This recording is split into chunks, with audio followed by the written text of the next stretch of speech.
Persebaya. Bagi warga Surabaya, mendengar nama bonek sudah seperti menjadi makanan sehari-hari ya. Namun apakah warga Surabaya tahu nih, sebutan bonek adalah nama penggemar klub sepak bola di Surabaya yang dikenal dengan julukan Bajul Ijo atau Persebaya. Persebaya sendiri adalah persatuan sepak bola di Surabaya yang memiliki sejarah yang cukup panjang loh.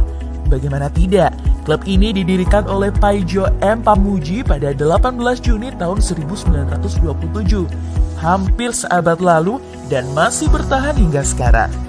Yuk, yang penasaran dengan sejarah Persebaya yang panjang dan apa saja pencapaian Persebaya selama ini, bisa tonton video ini hingga akhir.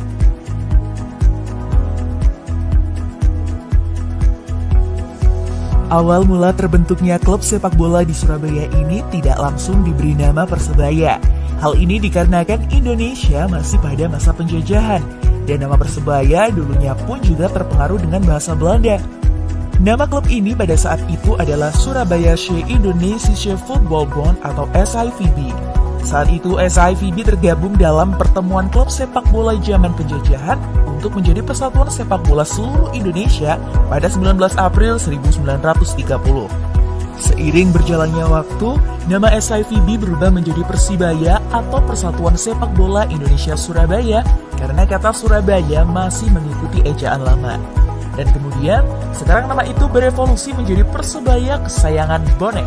Nama penggemar Persebaya ini juga bukan tanpa arti loh. Bonek sendiri juga merupakan singkatan dari kata-kata bahasa Jawa, bondo nekat atau yang berarti modal nekat dalam bahasa Indonesia.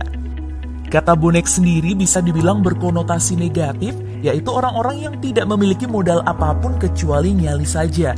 Meski begitu, penggemar Persebaya menerima sebutan ini sebagai bagian dari identitasnya.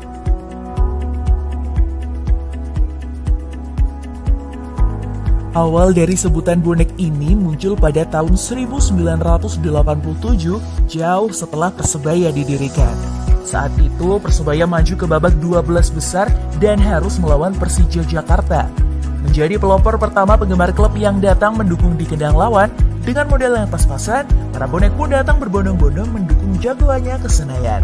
Bisa dibilang, pencetus kata bonek ini berawal dari penglihatan Dahlan Iskan, yang saat itu adalah salah satu petinggi di Jawa Timur mengenai penggemar Surabaya yang datang keluar Senayan tanpa tiket demi mendukung Persebaya. Sekarang, karena banyaknya penggemar wanita, bahkan ada istilah bonita untuk bonek wanita. Bonek atau bonita keduanya juga sering menggunakan kata bonek untuk penggemar yang ingin pergi mendukung tim kesayangan itu.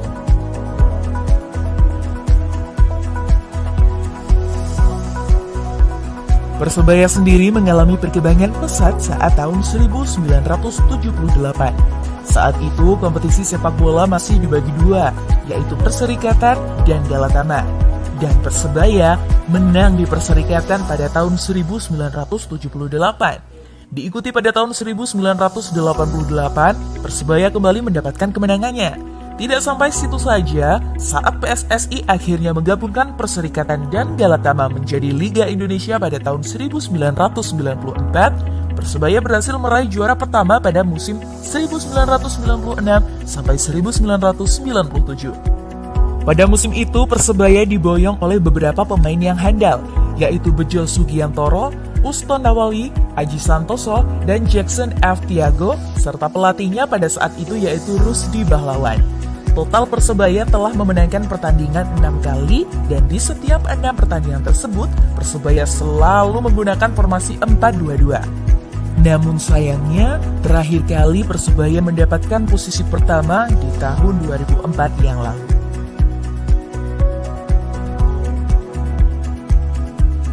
Meskipun belum menjuarai ajang kompetisi bola semenjak 17 tahun yang lalu, tidak bisa dipungkiri bahwa Persebaya sudah melahirkan banyak pemain yang patut diacungi jempol.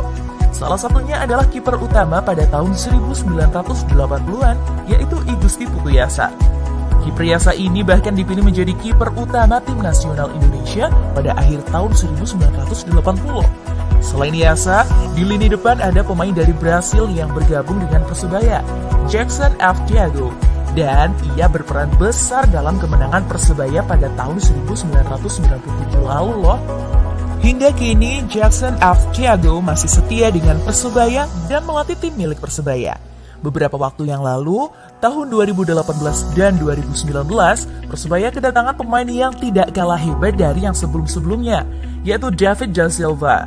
David da Silva sendiri adalah striker andalan Persebaya pada masa itu, namun karena ketidakpastian kapan Liga 1 Indonesia tahun 2020 dimulai, ia mundur dari Persebaya.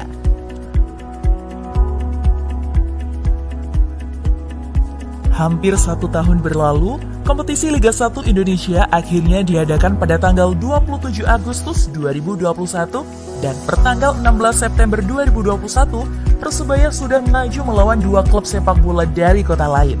Pada pekan pertama dan kedua Liga 1 Indonesia 2020-2021 ini, Persebaya memenangi pertarungan melawan Borneo dan Persikabo dengan skor 3-1.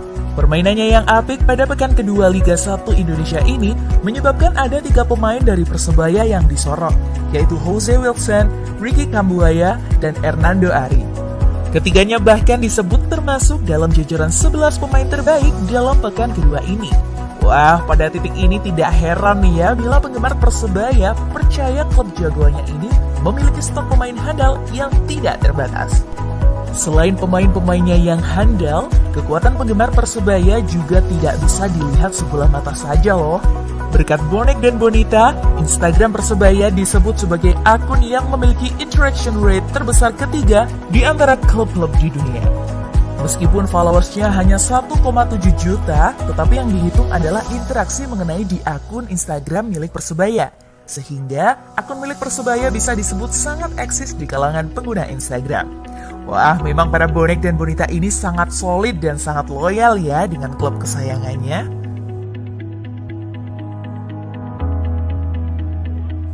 Berlangsungnya Liga 1 Indonesia 2020-2021 kali ini bisa menjadi kesempatan bagi Persebaya untuk mendapatkan kembali masa kejayaannya.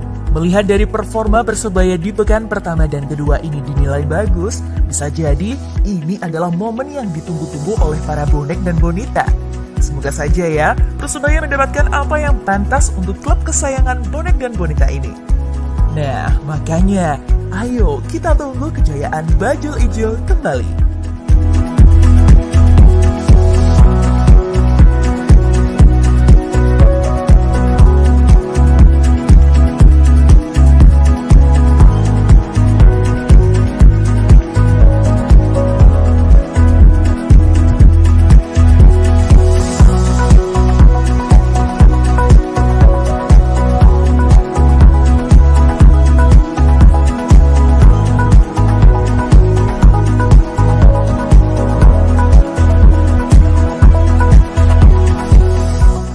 Terima kasih sudah menonton video kami.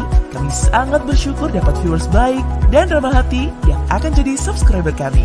Sekalian tombol loncengnya ya.